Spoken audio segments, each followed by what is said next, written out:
Hello friends. पिछले video में हमने पढ़ा था कि जो संवत होते हैं, इस संवत से संबंधित जो प्रश्न हैं वो किस प्रकार से बनते हैं। सारे जो प्रचलित संवत हैं उसके बारे में मैंने विस्तार से बताया था। और ये जो दूसरा वीडियो है इसमें हम राजस्थान की हिस्ट्री से हम शुरुआत करेंगे। और इतिहास ये जो है राजस्थान का, ये हम शुरू से पढ़ेंगे। और इसे हम शुरू करते हैं पाषाण काल से। जी, मानव सभ्यता की जो शुरुआत है वो पाषाण काल से हुई थी। और पाषाण काल के बाद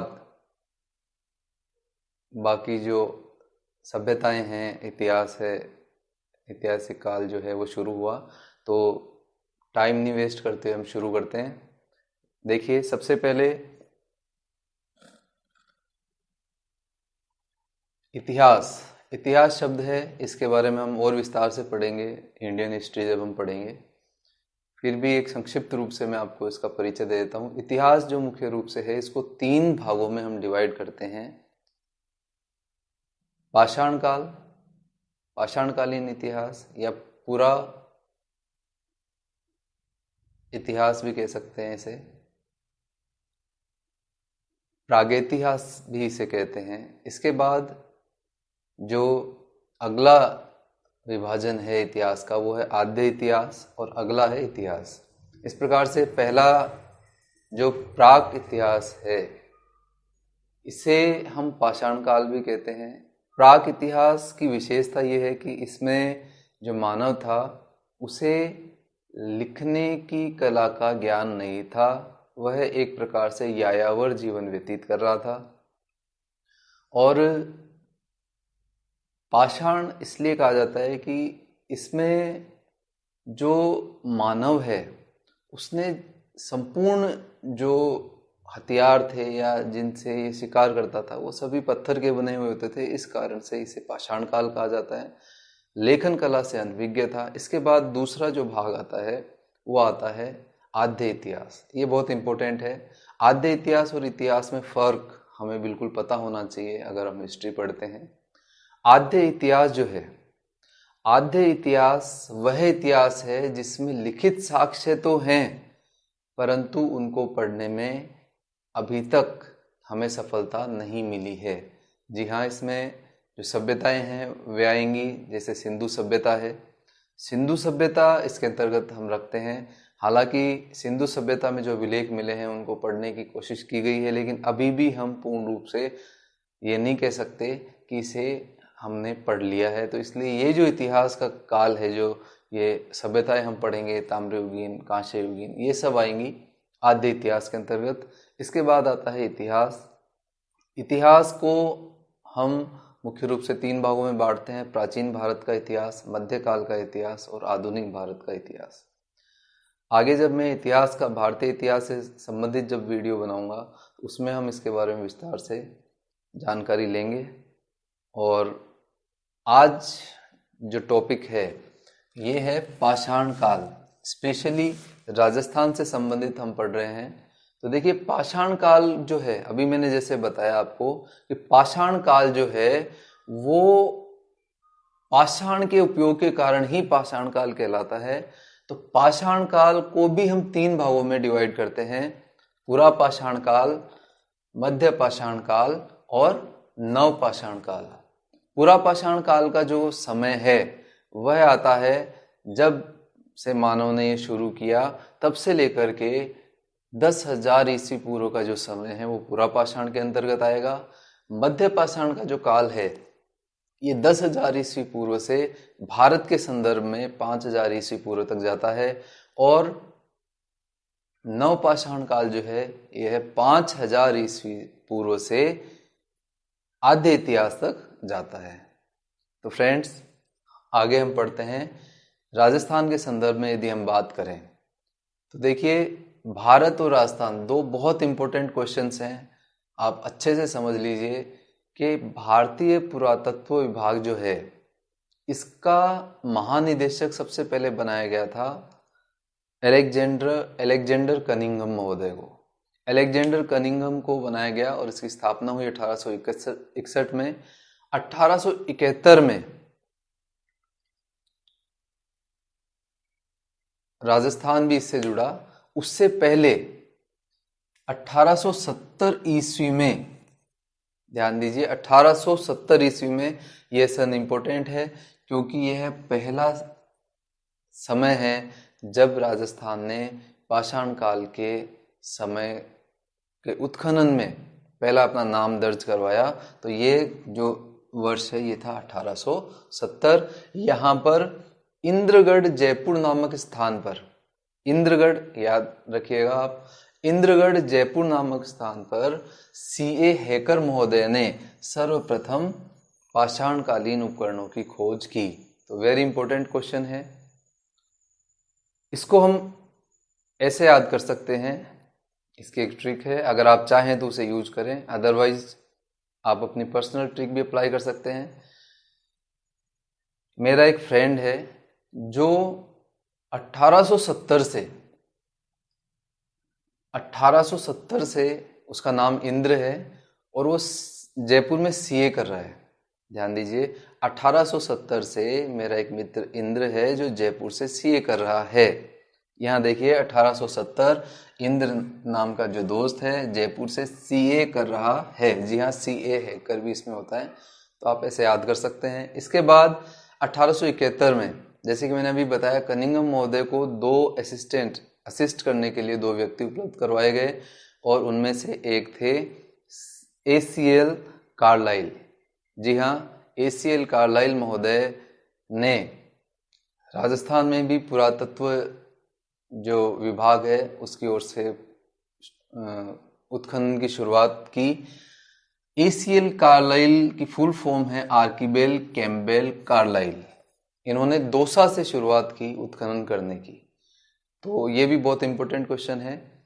एसीएल कार्लाइल की फुल फॉर्म भी पूछ सकते हैं, आर्किबेल कैम्पबेल कार्लाइल, आप याद रखिएगा। आजकल जो एग्जाम का पैटर्न है इसमें फुल फॉर्म भी आती हैं, तो वहाँ पर कैंडिडेट्स जो हैं वो कंफ्यूज हो जाते हैं, तो इससे बचना है। आगे हम बात करते हैं।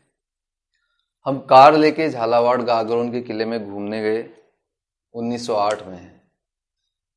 तो देखिए 1908 में सेटनकार महोदय ने गागरोन, जो कि झालावाड़ में पड़ता है, यहाँ उत्खनन शुरू किया।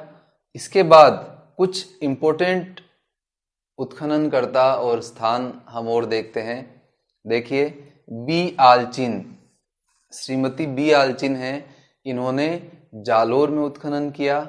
जालोर में लूनी नदी बेसिन था, वहां इन्होंने उत्खनन किया और पाषाणकालीन उपकरण प्राप्त किए। इसको भी हम बहुत आसानी से याद कर सकते हैं। देखिए जालोर और आलचिन, तो यहाँ आल और आल दोनों में है, तो इससे हम कनेक्ट करेंगे। और इस प्रकार से जब भी आप किसी राइटर और किसी लेखक को कनेक्ट करते हैं, याद करने की कोशिश करते हैं, तो आप शब्दों को कनेक्ट करना सीखिए। अगर आपने ये सीख लिया तो आपको एग्जाम में कन्फ्यूजन नहीं होगा। देखिए हम याद तो कर लेते हैं पूरी लिस्ट, लेकिन जब एग्जाम में हम बैठते हैं, परीक्षा में हम बैठते हैं, वहाँ पर हमें बहुत बड़ा कन्फ्यूजन हो जाता है।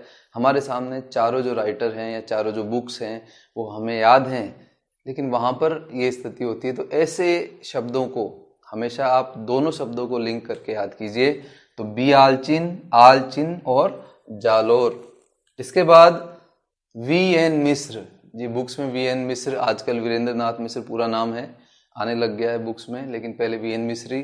तो वी एन मिश्र महोदय ने और लेसनी महोदय ने, याद रखिएगा, वी एन मिश्र, वीरेंद्र नाथ मिश्र और श्री लेसनी महोदय द्वारा बागोर में उत्खनन किया गया। बागोर आप स्क्रीन पर देख रहे होंगे, बागोर की कहाँ स्थिति है। अगर हम राजस्थान का पाषाण काल पढ़ते हैं तो बागोर को बिना याद किए हम इसे पूरा नहीं कर सकते। इसके कई कारण हैं, तो बागोर के बारे में हम थोड़ी चर्चा करते हैं। सबसे पहले बागोर भीलवाड़ा में है, याद रखिएगा आप, और ये कोठारी नदी किनारे है। एक बार पुनः रिपीट करता हूँ, कोठारी नदी किनारे भीलवाड़ा में ये स्थान है और यहाँ पर वीरेंद्र नाथ मिश्र और श्री लेसनी द्वारा उत्खनन किया गया। अब ये क्यों महत्वपूर्ण है? तो ये इसीलिए महत्वपूर्ण है कि भारतीय इतिहास में जहाँ प्राचीनतम कृषि के साक्ष्य मेहरगढ़ से मिलते हैं, वहीं पशुपालन के प्राचीनतम साक्ष्य बागोर से मिलते हैं। आप बिल्कुल इसमें कंफ्यूज ना हो। और बहुत इंपॉर्टेंट क्वेश्चन है, बागोर ऐसा स्थान है जहां पर प्राचीनतम पशुपालन के साक्ष्य मिले हैं। और एक और विशेषता है इस स्थल की कि यहाँ से पाषाणकालीन, कांस्ययुगीन और लोहयुगीन सभी सभ्यताओं के जो जब यहाँ उत्खनन किया गया तो पाषाणकालीन उपकरण भी प्राप्त हुए, सभ्यता, ये जो कांस्ययुगीन सभ्यताएं हैं इनके भी, और लोहयुगीन सभ्यताओं के भी यहाँ अवशेष प्राप्त होते हैं। इसीलिए यह स्थान बहुत महत्वपूर्ण है। और ये प्रश्न आईएएस तक परीक्षाओं में पूछा गया है, तो राजस्थान की परीक्षाओं के संदर्भ में बिल्कुल महत्वपूर्ण हो जाता है ये प्रश्न। आगे हम बात करते हैं श्री मधुसूदन नरहर देशपांडे। मधुसूदन नरहर देशपांडे, इनका नाम एम.एन. देशपांडे भी मिलता है। इन्होंने उत्खनन किया नगरी चित्तौड़। इन उत्खननकर्ताओं और इनके उत्खनन स्थलों के बाद में हम जानकारी करते हैं पाषाण काल राजस्थान में। तो देखिए, पाषाण काल जैसे कि मैंने पहले बताया, पाषाण काल 3 भागों में हम बांटते हैं, पुरापाषाण, मध्य पाषाण और नवपाषाण। तो दोस्तों, पुरापाषाण जो काल है, पुरापाषाण काल यह भी 3 भागों में डिवाइड किया गया है। इसमें पूर्व पुरापाषाण, मध्य पुरापाषाण और उत्तर पुरापाषाण काल आते हैं।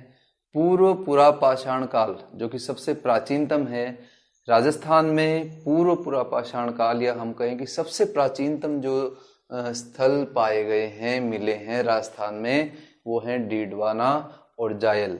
जी हाँ दोस्तों, डीडवाना और जायल लूनी नदी किनारे ये स्थल थे और ये नागौर में हैं। और ये एबी वैली संस्कृति के उपकरण यहाँ से मिले हैं। एबी वैली संस्कृति क्या होती है?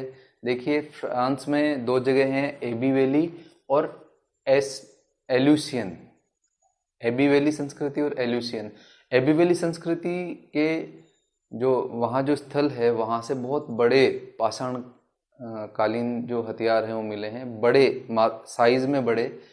तो इसलिए इसे हम एबी वैली संस्कृति के पाषाण कहते हैं। तो इसका मतलब ये हुआ कि डीडवाना और जायल से जो पाषाण उपकरण मिले हैं, उनकी जो साइज है वो बड़ी है और वो किसके समान है? एबी वैली संस्कृति के समान। इसके बाद हम बात करते हैं इस काल के बहुत प्रसिद्ध जो 2 उपकरण थे, याद रखिएगा, परीक्षाओं में सीधे ही पूछ लिया जाता है, हैंड एक्स और क्लीवर।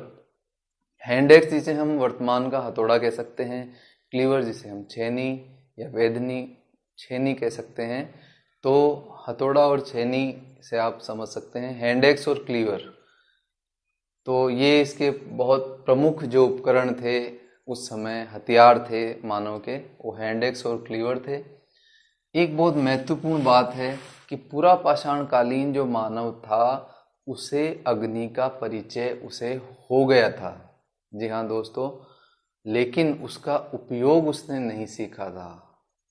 परिचय होना और उपयोग में लेना अलग बातें हैं, ध्यान रखिएगा। इसके बाद राजस्थान में इनके जो साक्ष्य हैं, तो जैसे कि हमको पता है, जो भी पाषाणकालीन संस्कृतियों के साक्ष्य मिले हैं, ये सभी नदियों किनारे मिले हैं, नदियों के बेसिन में मिले हैं। तो राजस्थान की जो प्रमुख नदियां हैं, तो चंबल, बेड़च, माफ कीजिएगा, और बनास आदि जो नदियां हैं, यहाँ गंभीरी नदी है। तो यहाँ जो इनका संकेंद्रण ज़्यादा है इन स्थलों का। इसके बाद तो इस प्रकार से जो पुरापाषाण काल है, इसके बाद हम बात करते हैं मध्य पाषाण काल। देखिए, मध्य पाषाण काल का जो समय है ये हमने पहले देख लिया। ये 10,000 ईस्वी पूर्व से 5,000 ईस्वी पूर्व तक भारत के संदर्भ में है। मध्य पाषाण काल के जो उपकरण हैं वो माइक्रोलिथ कहलाते हैं। याद रखिएगा, माइक्रोलिथ, माइक्रो का मतलब होता है सूक्ष्म। तो यहाँ जो हथियार हैं वो सूक्ष्म हो गए। सूक्ष्म का मतलब वो जो साइज थी वो बहुत छोटी हो गई और उन्नत हो गई, धारदार हो गए, उन्नत हथियार हो गए। अब इन्हें प्रयोग करके मानव जो है और अच्छे तरीके से शिकार कर पाता था। ये जो हथियार हैं ये कहलाते थे स्क्रैपर, पॉइंटर और बरहीन। स्क्रैपर, पॉइंटर और बरहीन ये प्रमुख हथियार हैं मध्य पाषाण काल के। इसके बाद एक और महत्वपूर्ण बात, मध्य पाषाण काल में पशुपालन जो मानव है इसने सीख लिया था। तो ये बहुत इंपॉर्टेंट बात है। पशुपालन की जो जानकारी है वो मध्य काल में हो गई थी, मध्य पाषाण काल में, माफ कीजिएगा। मध्य पाषाण कालीन जो स्थल हैं राजस्थान में वो हैं तिलवाड़ा, भागौर, विराटनगर। प्रमुख स्थलों की बात करें, तिलवाड़ा, भागौर और विराटनगर। तिलवाड़ा बाड़मेर में पड़ता है, भागौर भीलवाड़ा में और विराटनगर पड़ता है जयपुर में। विराटनगर बहुत महत्वपूर्ण स्थान है, आगे के वीडियोज में हम बात करेंगे। राजस्थान का प्राचीन इतिहास विराटनगर के बिना अधूरा है। बहुत जानकारियां मिलती हैं इससे, मौर्य काल की शैल चित्रकला, ये हम आगे के वीडियोज में देखेंगे। इसके बाद आता है नवपाषाण काल। देखिए नवपाषाण काल का समय, जैसे कि मैंने पहले बताया, 5000 ईस्वी पूर्व से आधे इतिहास तक का जो समय है वो सारा नवपाषाण काल में आएगा। नवपाषाण काल को गार्डन चाइल्ड महोदय ने पाषाणकालीन क्रांति कहा है, याद रखिएगा। नवपाषाण काल को गार्डन चाइल्ड महोदय ने पाषाणकालीन क्रांति कहा है, क्योंकि इस काल में आकर के मानव ने बहुत सभ्य रहना, सामाजिक जीवन और कुछ कुछ जाति प्रथा की नींव भी इस काल में हो गई थी शुरुआत। तो गार्डन चाइल्ड महोदय, आर्य सभ्यता जब हम पढ़ेंगे उसमें भी इसका जिक्र होगा। तो गार्डन चाइल्ड जो महोदय हैं, इन्होंने पाषाणकालीन जो क्रांति है वो नवपाषाण काल को कहा। अब इसकी विशेषताएं, सबसे पहली विशेषता है कि अब मानव ने बर्तन बनाना सीख लिया था। जी हाँ, मानव ने बर्तन जो है इनको बनाना पहले हाथ से बनाने शुरू किए, उसके बाद में इसने चाक पर बर्तन बनाना शुरू किया। पहिए का आविष्कार, पहिए का आविष्कार होने के कारण अब मानव अपना वजन कहीं भी ले जा सकता था, ला सकता था, बहुत सहूलियत हुई। और इस प्रकार से अगला है कपास। जी हाँ दोस्तों, सिंधु सभ्यता या भारत को ही कपास का श्रेय जाता है। कपास को सर्वप्रथम प्रकाश में लाने का, अस्तित्व में लाने का या इसकी फसल उपजाने का। तो कपास का जो उपयोग है या कपास की जो खेती है वो इसमें होती थी। और एक और शवाधान, शवाधान का मतलब है कि मृत व्यक्ति के शव को गाड़ दिया जाता था। तो यह परंपरा भी नवपाषाण काल में शुरू हुई।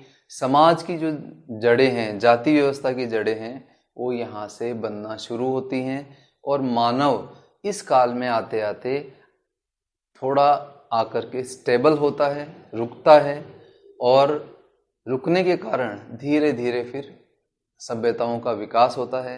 पहले यह यायावर था, लेकिन अब पशुपालन, पशुओं को पालने के कारण और खेती करने के कारण मानव जो है यह एक जगह टिकने लगा और इस प्रकार से सभ्यताओं का विकास हुआ। तो दोस्तों इस वीडियो में इतना ही। घर पर रहिए, सुरक्षित रहिए, स्टे होम और सेफ रहिए। अगर आपको वीडियो अच्छा लगा हो तो प्लीज़ लाइक कीजिए और चैनल को सब्सक्राइब कीजिए।